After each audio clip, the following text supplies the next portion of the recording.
Hello সবাইকে, journey of a nurse চ্যানেলে তোমাদের আবারও ওয়েলকাম জানাই। তো আজকে আমি আরেকটা টপিক তোমাদের সাথে ডিসকাস করব। তোমরা অনেকেই রিকোয়েস্ট করছিলে এবং অনেকেই জানতে চেয়েছো। তো যাই হোক, ভিডিওটা চলো শুরু করা যাক। যারা আমার চ্যানেলে নতুন এসছো, প্রথমবার আমার ভিডিও দেখছো, তাদের যদি ভিডিওটা ইনফরমেটিভ বা হেল্পফুল বলে মনে হয় তাহলে অবশ্যই ভিডিওটাতে লাইক এবং শেয়ার করবে, আর চ্যানেলটিকে অবশ্যই সাবস্ক্রাইব করে রাখবে নার্সিং রিলেটেড নতুন নতুন আপডেট এবং অথেন্টিক সব ইনফরমেশন সবার আগে পাওয়ার জন্য।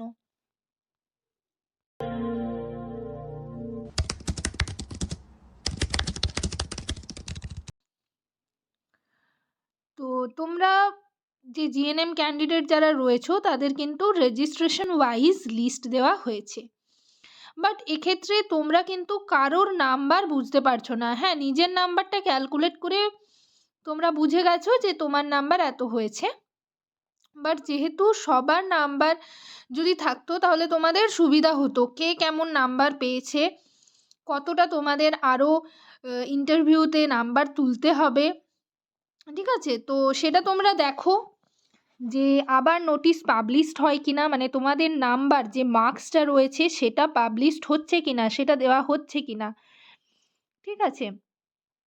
এবং তোমরা অনেকেই আমাকে জিজ্ঞেস করছো যে দিদি আর সেকেন্ড লিস্ট বের হবে কিনা।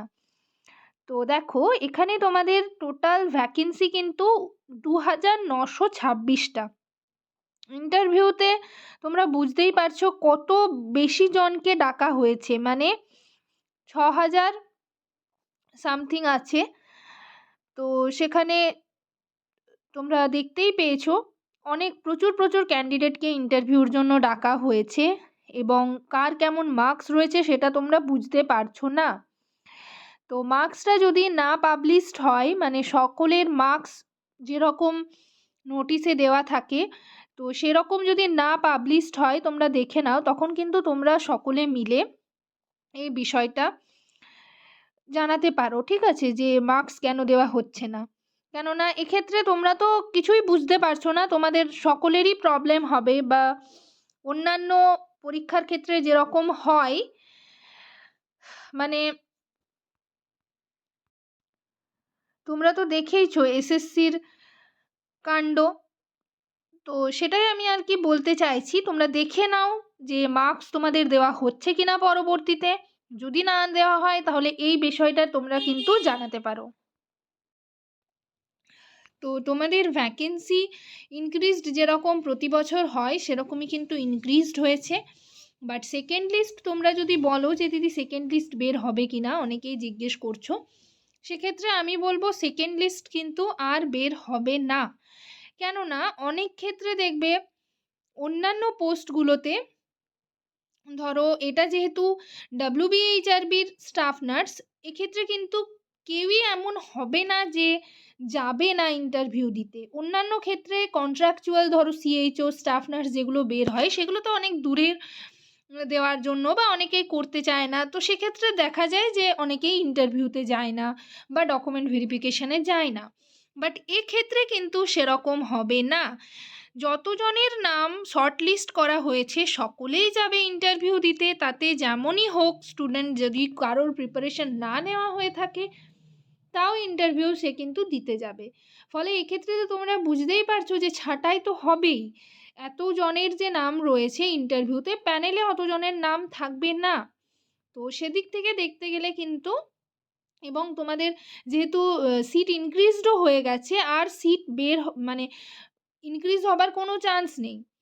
তো সেক্ষেত্রে তোমাদের সেকেন্ড লিস্ট কিন্তু আর বের হবে না, আর এমনটাও হবে না যে সিট খালি থাকবে পরবর্তীতে আরও সেকেন্ড লিস্ট বের হবে, সেরকমটা কিন্তু নয়। সিট কিন্তু ভ্যাকেন্ট থাকবে না। তো এইগুলো তোমরা ক্লিয়ার থাকো, সেকেন্ড লিস্ট আর বের হবে না। বাট তোমাদের যেটা বলা হচ্ছে যে যেহেতু নাম্বার দেয়নি, কার কত মার্কস তোমরা কিন্তু বুঝতে পারছো না, যেরকম লিস্ট দেওয়া দরকার, মানে পুরো মার্কস বেসিসে পরপর পরপর কার কেমন মার্কস রয়েছে সেটা যদি না দেয় পরবর্তীতে, তাহলে এই বিষয়টা নিয়ে তোমরা কিন্তু একজোট হতে পারো, এটাই আমি তোমাদের বলবো। তো আজকের সেশন এই পর্যন্তই, তোমাদের এটুকুই জানানোর ছিল। এছাড়াও যদি তোমাদের কোনো কোয়ারিজ থাকে অবশ্যই আমাকে কমেন্ট সেকশনে কমেন্ট করে জানাও। আর ইন্টারভিউ রিলেটেড কোয়েশ্চেন আনসার তোমরা আমার চ্যানেলে পেয়ে যাবে, বা তোমরা সার্চ করে দেখো, অনেক ইন্টারভিউ রিলেটেড টপিক তোমাদের রয়েছে। আগে তোমাদের সাথে ডিসকাস করেছি, আবারও তোমাদের সাথে ডিসকাস করব। এবং তোমরা যারা চ্যানেল মেম্বারশিপ নিয়েছো তাদের যে গ্রুপ রয়েছে সেখানে আমি কিছু কিছু নোটস তোমাদের দিয়ে দেবো, সেগুলো তোমরা মানে প্রিপারেশন নাও।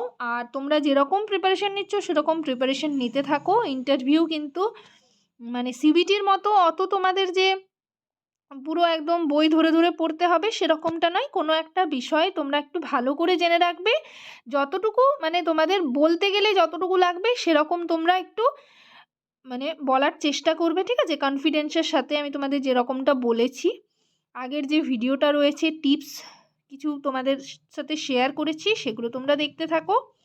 ব্যাস এটুকুই। সবাই ভালো থেকো, সুস্থ থেকো। নেক্সট ভিডিওতে আবার তোমাদের সাথে দেখা হচ্ছে। Thank you.